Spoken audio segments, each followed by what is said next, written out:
Hey guys, this is John, and I'm playing Igor in the 5-minute pool on ICC. Let's play knight f6 against Igor's knight f3, and I'll play b6 against this.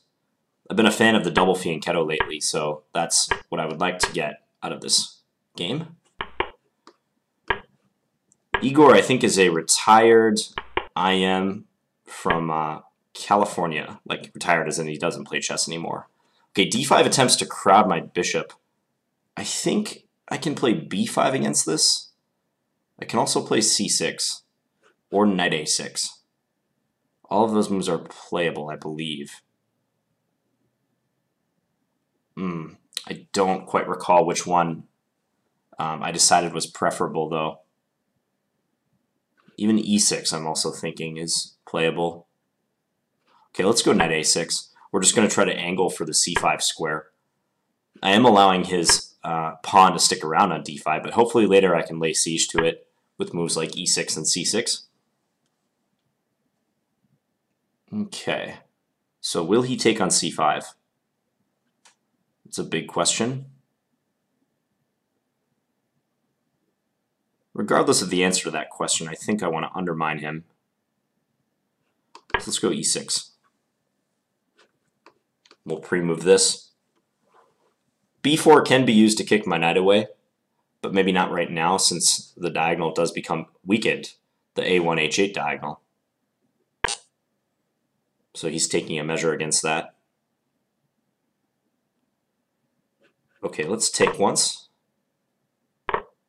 And I was thinking knight here, knight c to e4.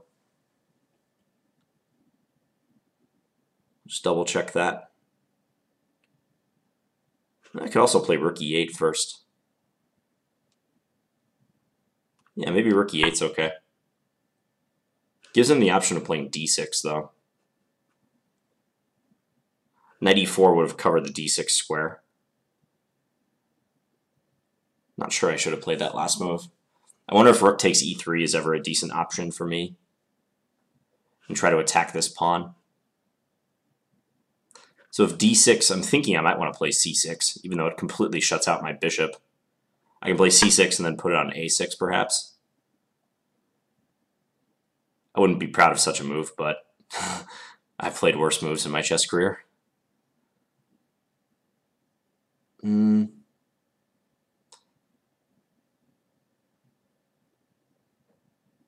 let's play d6. I just don't want that d6 move to appear on the board for him. Now it would be logical for him to play rook e1, trying to go for e4 somewhere soon. Could play b4 too, before I have a chance to play a5. If b4, knight e4, knight takes, probably rook takes. Maybe he has some trouble with the d5 pawn. A little bit of trouble. Okay, his bishop's undefended, but I can't exploit that. If knight takes d5, he has bishop takes g7. So his knight's coming where? c4? It appears. Okay, let's play a5. I'm going to stick my bishop on a6. And also this prevents b4.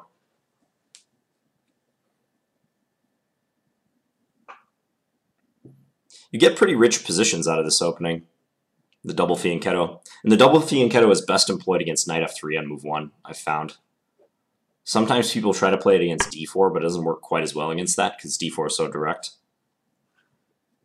Okay, so let's just continue with bishop a6. Maybe a4 first, I don't know. Nah, let's go bishop a6. Yeah, and he solidifies. Probably knight fd7 now. Offer a trade.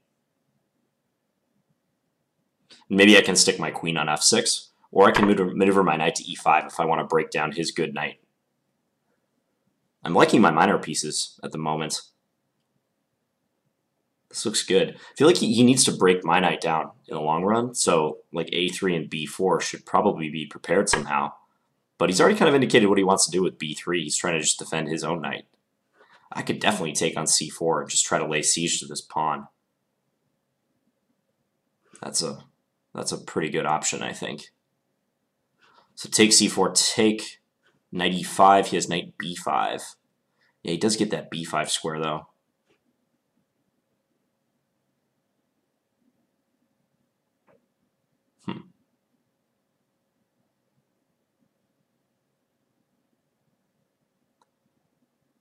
Oh, let's see.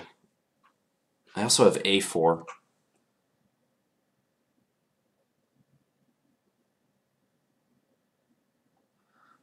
Just kind of torn about how to proceed. If I take knight e5, my knight is not super stable there. Okay, let's do this one. Kind of wish I could make more of this knight being on c4, but I just wasn't sure. I'm thinking he'll take now and play rook e1 in a bid to play e4 soon. I'm a little worried he's going to push me back with his pawns, but like, should he play e4, the d3 square becomes weak. So maybe I can use that fact to bring my pieces into play. And I have a pretty solid position. I mean, c7 is my most visible weakness, but it's hard for him to get at c7. My knight and my bishop are good. They need to be exchanged or driven away by him. I'm a little down on time, though, so my next move will be rook a e8, almost certainly.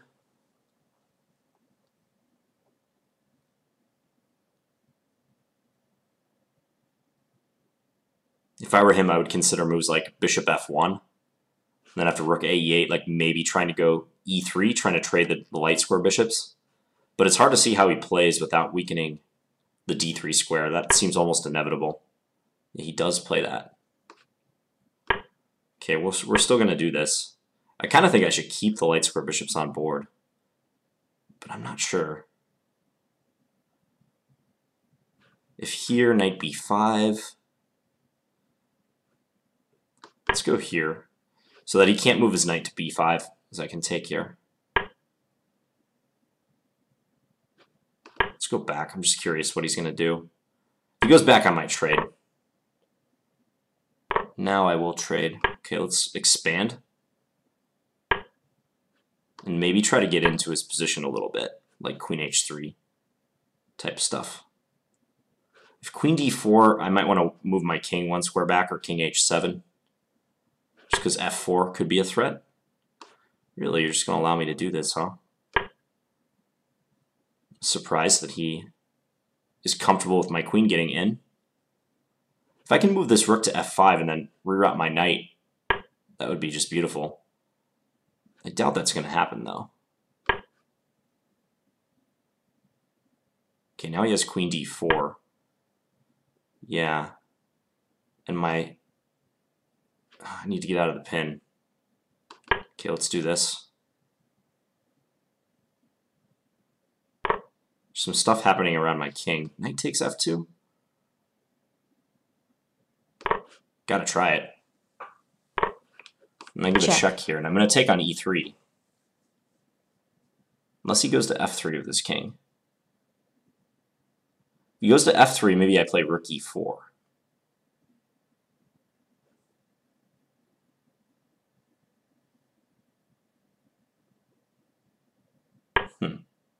He doesn't. Wow. What are you going to do about this? e2's under attack. I mean, it looks like I should have forced mate or something here. Now I'm threatening queen g2. Ah, he has queen f2 as a defense. Didn't see that. Oh, and he's threatening queen takes f7. Gross. Very gross. Check. Okay, let's just try this. Gotta do something now.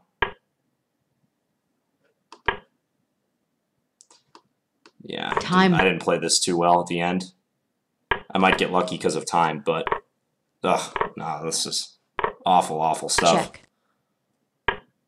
That was a complete blunder by me. All right, I'm just gonna resign.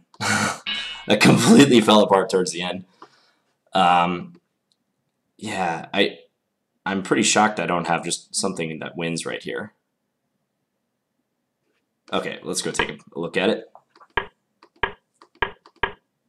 So like I said, I think it's better to go into the double fianchetto via knight f3 on move 1 rather than d4.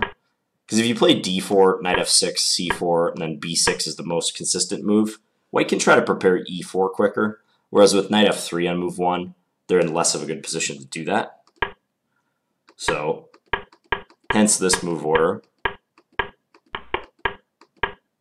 And sometimes white will try to forego or delay d4. Like I faced rook e1 in this position, or just knight c3.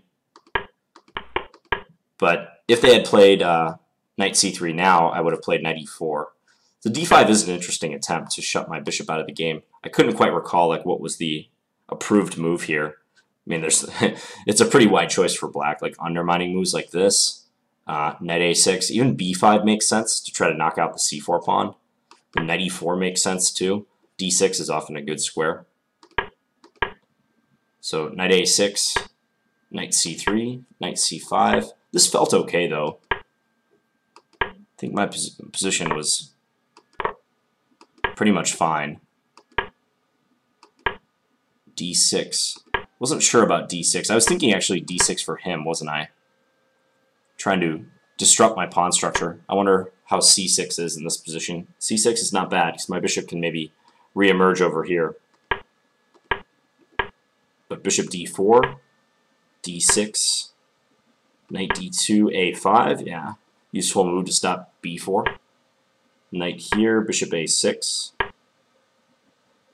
And then I move this back. I think trading the dark square bishops helps me. It's nice that he can't easily get a knight into the c6 square. So knight e5 was played. b5 is an interesting suggestion of the computer. I think the point of that is that if knight takes and then b4, the e2 pawn is weak once this knight is driven away. Like say knight b1, rook takes, queen takes b4. It just really likes black's position. I guess white's pieces are not coordinated in the best possible way. Yeah, I'm threatening knight d3 as well. So I played knight e5. I also considered this line, bishop takes, b takes, and then knight e5 now, but didn't like it so much. Oh, and also he does have queen check followed by taking. Okay. Yeah, didn't see that. So knight e5, take, rook takes. Here, bishop f1, and I doubled up, and he played e3. Maybe going back wasn't the best thing. I probably should just take right away.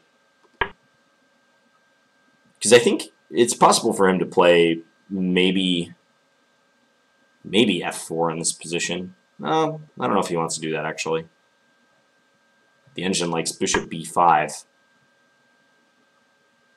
Because if here, now f4 is winning material. Or maybe not winning material. I guess I can go here.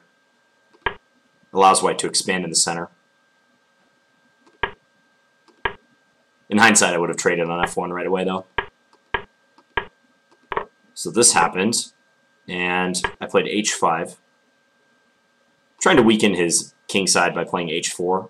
I did think about g5. I just didn't like it because if this, I thought my h-pawn might become a little weak, but I do see that if I take with a rook, h4 is a mighty large threat.